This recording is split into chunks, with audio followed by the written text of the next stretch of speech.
오늘 이제 제가 준비한 내용은 온라인 쪽입니다. 예.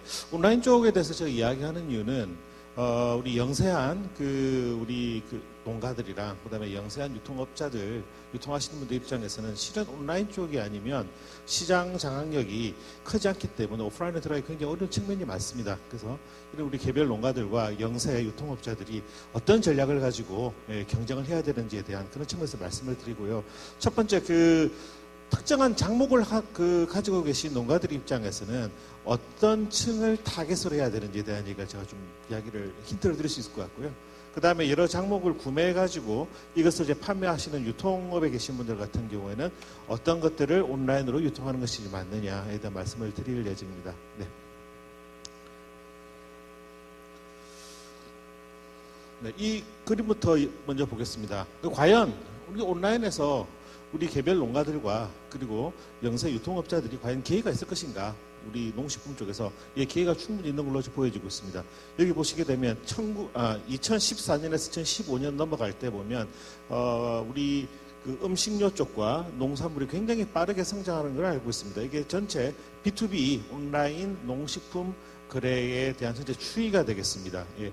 이 시점에 2015년에 무엇이 있었냐면 모바일 전자상거래가 이제 일반화되는 일이 트렌드가 이제 생긴 거죠. 특히 이제 구매 후에 이것을 결제하는 결제 시스템이 굉장히 이제 편리해지면서 많은 사람들이 이제 PC에서 모바일로 넘어가게 됩니다. PC에서 전자상거래가 주로 일어날 때에는 내가 컴퓨터를 켜고 반드시 의자에 앉아가지고 구매를 했어야 되는데 이제 핸드폰은 언제나 내 손에 붙어 있기 때문에 앱만 누르기만 하면 바로 할 수 있고 결제도 오히려 더 PC보다 더 쉽게 느끼시는 분들이 많아서 이제는 굉장히 말 그대로 예전에 이야기했던 그 유비쿼터스의 시대가 오게 되고 24시간 이제 상거래가 일어날 수 있는 그런 기점이 오게 된 것이 바로 2015년입니다. 그래서 2015년과 이전과 그 이후에 있어서 무엇이 달라졌는지에 대해서 말씀을 드리도록 하겠습니다. 먼저 온오프라인에서 온라인 구매를 안 하시는 분들과 오프라인에서만 식자재, 우리 농식품을 구매하시는 분들과 온오프라인에서 양쪽에서 다 구매하는 분들을 좀 저희들이 비교를 해봤습니다. 다른 것들은 크게 차이가 나진 않고 약간의 나이가 평균적으로 좀 차이가 나고 월 가정소득이 오히려 온오프라인에서 구매를 하시는 분들이 조금 더 높은 편이고요. 그 다음에 이제 한번 우리가 봐야 될 부분은 전체 농식품 구입액 같은 경우에 대략 크게는 차이 안 납니다만 이쪽 온오프라인에서 구매하시는 분들이 전반적으로 조금 더 농식품을 더 많이 구매하시는 걸로 나옵니다. 그리고 전체 농식품 구매액에서 약 10% 안쪽으로 온라인에서 구매를 하는 걸로 나옵니다. 자, 그러면 이 온라인에서 구매를 하는 사람들 저희들이 510가구를 가지고 집중적으로 좀 분석을 해봤는데요. 여기 이제 오프라인에서 구입하는 이 장바구니와 온라인 장바구니를 이제 비교를 해봤더니 금액 자체는 굉장히 차이가 많이 납니다. 오프라인에서 훨씬 더 많이 구매를 하죠. 그런데 보게 되면 온라인에서 지금 비중이 높은 것이 두 가지가 딱 튀어나옵니다. 공유와 가공식품입니다. 가공식품 같은 경우에는 선도에 있어서 큰 문제가 없기 때문에 더더욱더 온라인으로 많이 넘어가고 있고요. 공유 같은 경우에는 무거우니까 아무래도 온라인으로 많이 넘어가는 것 같습니다. 하지만 반면에 축산물이라거나 과일 같은 경우는 역시 오프라인 쪽이 더 많이 비중이 더 높은 것으로 나오고 있습니다. 그런데 여기서 주목을 해야 될 부분은 이게 지금 앞 같은 경우는 전체 이제 구매 장바구니를 본 거고요. 여기서는 한 번 구매할 때의 금액을 봤습니다. 1회 구매 금액을 보게 된다면 오프라인에 비해서 온라인이 축산물만 빼고 제외하고는 전부 다 1회 구입 금액이 높은 걸로 나옵니다. 한 번 구매할 때 더 많이 구매한다는 거죠, 온라인에서. 아무래도 내가 실제 제품을 손으로 잡는 게 아니고 그러니까 얼마나 이것이 내가 무거운지가 정말 전혀 중요하지 않는 팩트이기 때문에 배송이 되기 때문에 온라인에서 구매량이 더 올라가게 되고 뿐만 아니라 오히려 일정 금액 이상을 구매하게 되면 무료 배송이 되기 때문에 더 많은 구매를 하는 것으로 보입니다. 그리고 이번에 이제 보는 부분은 20, 30대 1인 가구와 다인 가구의 구매 성향을 저희들이 좀 비교를 해봤는데요. 먼저 이분들의 좀 그 데모그래픽한 차이를 보자면 이쪽은 거의 자녀가 지금 없습니다. 20, 30대 1, 2인 가구 같은 경우에는. 그리고 월 가정소득은 다인 가구에 비해서 월등히 낮은 것으로 지금 나오고 있습니다. 자, 그러면 이런 20, 30대 1, 2인 가구와 다인 가구의 구매 성향을 보게 되면 이 가공식품의 비중이 확실히 그 높은 걸로 이제 나오고요. 그 다음에 이제 반면에 축산물 같은 경우에 다인 가구보다 1, 2인 가구가 적게 이제 구매하는 걸로 나오고, 수산물도 마찬가지로 다인 가구보다 1, 2인 가구가 온라인에서 덜 구매하는, 그러니까 비중이 낮은 걸로, 장바구니에서의 비중이 낮은 걸로 나옵니다. 그런데 앞서 말씀드렸던 것처럼 이 두 가구는 소득의 차이가 월등하게 차이가 납니다. 그죠? 그럼에도 불구하고 온라인에서의 구매 금액을 보게 되면 별로 차이가 나지 않는 걸로 알고 있습니다. 즉 1, 2인 가구 같은 경우에 훨씬 더 익숙하게 온라인, 모바일을 활용해서 이 농식품 구매를 활발하게 하고 있다는 걸 알 수 있고, 특히 그 기회는 가공식품이라거나 이런 쪽에서 지금 더 기회가 있는 것으로 볼 수 있습니다. 자, 그러면 요즘 이슈가 되고 있는 20, 30대 1, 2인 가구의 구매 특성은 무엇일까요? 이것을 한번 다인 가구와 한번 비교해서 해봤더니 재밌는 게 여기 좀 오타가 좀 났습니다만 1, 2인 가구가 이 다인 가구 비해 월등히 많이 먹는 것이 닭가슴살입니다. 뭐 체중 관리라거나 이런 데도 신경을 쓰는지 뭐 그건 정확히는 잘 모르겠습니다만 월등히 많이 먹는 쪽이 이 닭가슴살이고요. 축산물을 이제 보게 되면 역시 보시다시피 다인 가구 같은 경우에는 돼지고기가 상당히 높은 걸로 나오는데, 반면에 1, 2인 가구 같은 경우에는 닭다리가 아니라 닭고기를 온라인으로 구매하는 비중이 상당히 높은 걸로 나와 있어서 내 주 고객층이 20, 30대 1인 가구라면은 내가 축산물을 판매한다고 했을 때 조금 더 이 흰색 육에 좀 더 초점을 맞춰서 판매를 시도를 해보는 것이 더 기회가 있지 않을까라는 생각을 해보고, 역시 난류, 지금 뭐 문제가 되고 있습니다만 계란 같은 경우에도 전반적으로 20, 30대에서 온라인으로 구매를 하는 확률이 높은 것으로 나옵니다. 채소를 보게 되면요, 굉장히 재밌는 결과를 저희들이 봤는데 1, 2인 가구 같은 경우에 고구마를 그렇게 많이 온라인으로 사 먹는 것으로 나옵니다. 여기 보시다시피 다인 가구 같은 경우는 그 비중이 10% 정도밖에 되지 않는데 1, 2인 가구 같은 경우에는 전체 한 35%에서 40% 정도가 고구마가 될 정도로 고구마에 대한 온라인 구매 선호가 굉장히 높은 것으로 나옵니다. 그 다음에 과일을 보게 되면 또 차이가 나는데요. 전반적으로 봤을 때 온라인 구매에서 다인 가구 같은 경우는 사과, 감귤, 수박 순으로 내려가게 되는데 1, 2인 가구 같은 경우에는 수박을 온라인으로 구매하는 경우는 거의 없고, 그리고 감귤에 대한 구매 선호가 굉장히 올라가는 걸로 나옵니다. 하나씩 까먹기가 또 편하고, 그 다음에 아무래도 이 연령대에 있는 분들이 모바일 쪽에 굉장히 익숙합니다. 그래서 카카오라거나 이런 몇몇 그 포탈 쪽에서 그 감귤 관련해가지고 이벤트를 좀 많이 했습니다. 제주동입이랑 같이 연결해가지고 그것에 이제 많이 응모를 해가지고 이 20, 30대 1, 2인 가구에서는 감귤에 대한 그 구매가 비중이 상당히 높은 걸로 나왔습니다. 또 하나 재밌게 나온 것은 1, 2인 가구 같은 경우에는 전반적으로 해수산물을 온라인으로 구매하지 않는 데 반해 다인 가구 같은 경우에는 더 많은 양의 수산물을, 더 다양한 종류의 해수산물을 온라인으로 구매를 하는 패턴이 나와서 20, 30대를 타겟으로 할 경우에는 수산물 같은 경우는 조금 더 고민을 해봐야 되지 않을까라고 하는 결론을 저희들이 뽑아낼 수 있습니다. 자, 그렇다면 지금 온라인에서 떠오르고 있는 농식품은 무엇일까요? 그곳에서 저희들이 좀 조사를 해봤는데요. 시간이 없는 관계로 좀 빨리빨리 넘어감을 이해해 주시길 바랍니다. 전반적으로 봤을 때 곡류 같은 경우에는 전반적으로 온라인에서 판매가 떨어지고 있고요. 과일류 같은 경우에는 비교적 급히 상승하고 있고, 채소류도 평균적으로 올라가고 있습니다. 수산물은 완만하게 올라가고 있는 반에 축산물 같은 경우에 굉장히 폭발적으로 증가를 하고 있습니다. 특히 2016년도에 온라인 구매 금액을 보게 되면 깜짝 놀랄 정도로 급속한 성장을 하고 있는 것을 알 수 있습니다. 그래서 최근 축산물 관련해 가지고 온라인 관련된 여러 가지 그 스토어들이 지금 많이 열리고 있고, 여러 가지 특히 서양식으로 이 고기를 정육해서 판매를 하는 그러한 것들에 대한 수요가 올라가고 있습니다. 그리고 뭐 유제품도 비교적 성장을 하고 있고 가공식품도 아주 빠르게 성장을 하고 있음을 알 수 있습니다.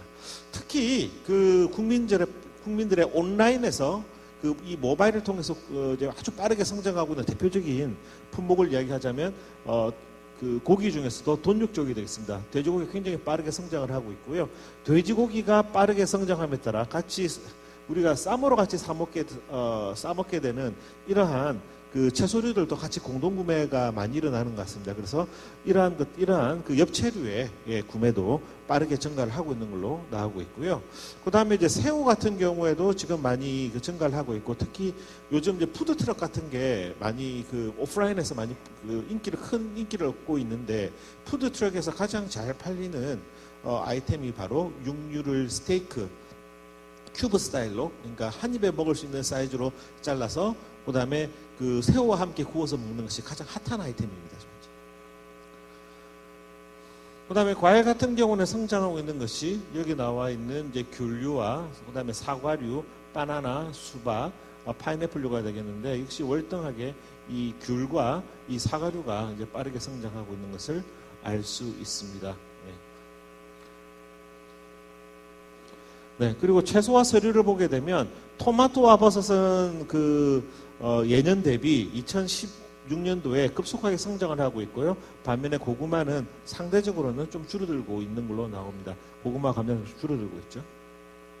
자, 그러면 온라인 이 농식품 전자상거래 구매 품목이 다양화되고 얼마나 다양하게 지금 변화되고 있는지를 봤더니, 예전에 비해서 이제 곡물 같은 경우는 잡곡류가 이제 증가를 하고 있고, 2010년에서 15년 사이에는 주로 쌀이 뭐 전체에 지금 한 90%를 차지했는데, 그것이 쌀이 이제 줄어들면서 그 자리를 그 포션만큼을 잡곡이 지금 대체를 하고 있는데, 2016년도에 새롭게 이제 판매되고 온라인에서 구매가 일어난 것들을 보게 되면 아마시라거나 오트밀이라거나 햄프시드 같은 것이 2016년도에 핫하게 지금 떠오르고 있는 것으로 나오고 있고요. 과일류 같은 경우에는 역시 마찬가지로 예전에는 사과와 감귤을 합치면 전체 절반이 넘었었는데, 지금은 그것이 절반 이하로 줄어들고 그 자리에 새로운 과일들이 들어오고 있는데, 무화과라거나 깔라만시, 아보카도, 올리브, 스위트인데, 특히 그 저탄고지가 유행을 하면서부터 온 오프라인을 통틀어서 아보카도가 굉장히 빠르게 지금 성장을 하고 있는 것으로 나오고 있습니다.